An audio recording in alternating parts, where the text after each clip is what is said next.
O segundo livro das Crônicas. Capítulo 26.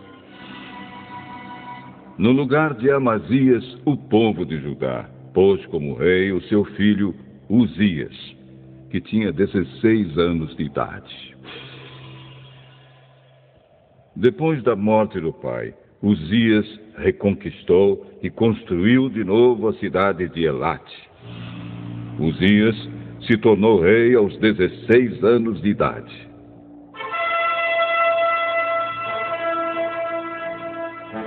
Ele governou 52 anos em Jerusalém. A sua mãe se chamava Jecolias e era da cidade de Jerusalém. Seguindo o exemplo do seu pai, Uzias fez aquilo que agrada a Deus, o Senhor. Enquanto Zacarias viveu, Uzias serviu a Deus fielmente, pois Zacarias o ensinou a respeitar o Senhor. Durante esse tempo, Deus o abençoou. Uzias fez guerra contra os filisteus e derrubou as muralhas das cidades de Gate, de Jâmnia e de Asdod. Depois construiu cidades protegidas por muralhas perto de Asdod e em outros lugares da região dos filisteus. Deus o ajudou a derrotar os filisteus, os árabes que moravam em Gur-Baal e os meunitas. O poder de Uzias aumentou e a sua fama se espalhou até o Egito. E os amonitas lhe pagavam impostos. A fim de tornar mais fortes as muralhas de Jerusalém, Uzias construiu torres no portão da esquina, no portão do vale e no lugar onde a muralha faz esquina. Construiu também torres de vigia nos campos e abriu uma porção de poços, pois tinha muito gado, tanto nas planícies como nos planaltos de Judá. Tinha também homens trabalhando nas plantações de uvas e nas hortas das regiões montanhosas e nos campos férteis, pois se interessava pela agricultura. Uzias tinha um exército de homens prontos para a guerra. Eles marchavam para a batalha em grupos organizados de acordo com as listas que estavam aos cuidados do escrivão Jeiel e do oficial Maazéias. O chefe desses dois homens era Ananias, um dos generais do rei. O exército era comandado por 2.600 chefes de famílias, todos eles soldados valentes. Eles comandavam um exército poderoso de 307.500 soldados, que estava à disposição do rei nas suas lutas contra os seus inimigos.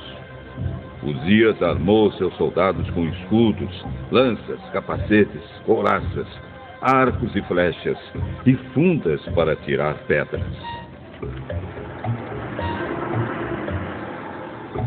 Em Jerusalém, os seus engenheiros construíram máquinas de guerra que eram postas nas torres e nas esquinas das muralhas, a fim de atirarem flechas e pedras grandes. A fama de Uzias se espalhou por toda parte, e ele se tornou muito poderoso, pois Deus o ajudava. Porém, quando se tornou assim poderoso, Uzias ficou cheio de orgulho. E essa foi a sua desgraça. Ele pecou contra o Senhor, seu Deus, pois entrou no templo para queimar incenso no altar do incenso.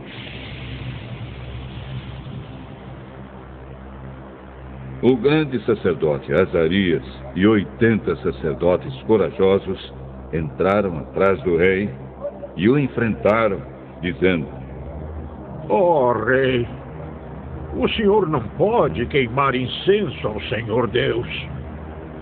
Só tem esse direito os sacerdotes, os descendentes de Arão, que foram separados para este serviço. Saia desse lugar santo, pois o senhor pecou contra Deus e por isso ele não vai abençoá-lo. Ao ouvir isso, Uzias ficou furioso com os sacerdotes. Ele estava ali no templo, perto do altar do incenso, segurando o queimador de incenso. E no momento em que ficou furioso, uma terrível doença da pele apareceu na sua testa. Azarias e os sacerdotes, vendo que ele estava com aquela terrível doença, o expulsaram imediatamente do templo. E ele mesmo tratou de sair depressa, pois o Senhor Deus o havia castigado. O rei Uzias sofreu dessa doença até morrer. E por ter ficado impuro, ele morava numa casa separada e ficou proibido de entrar no templo. O seu filho Jotão era quem mandava no palácio e governava o país. Todas as outras coisas que Uzias fez, desde o começo até o fim do seu reinado, foram escritas pelo profeta Isaías, filho de Amós. Uzias morreu e foi sepultado no cemitério dos reis em Jerusalém, mas não nos túmulos dos reis, por causa da sua doença. E o seu filho Jotão ficou no lugar dele como rei.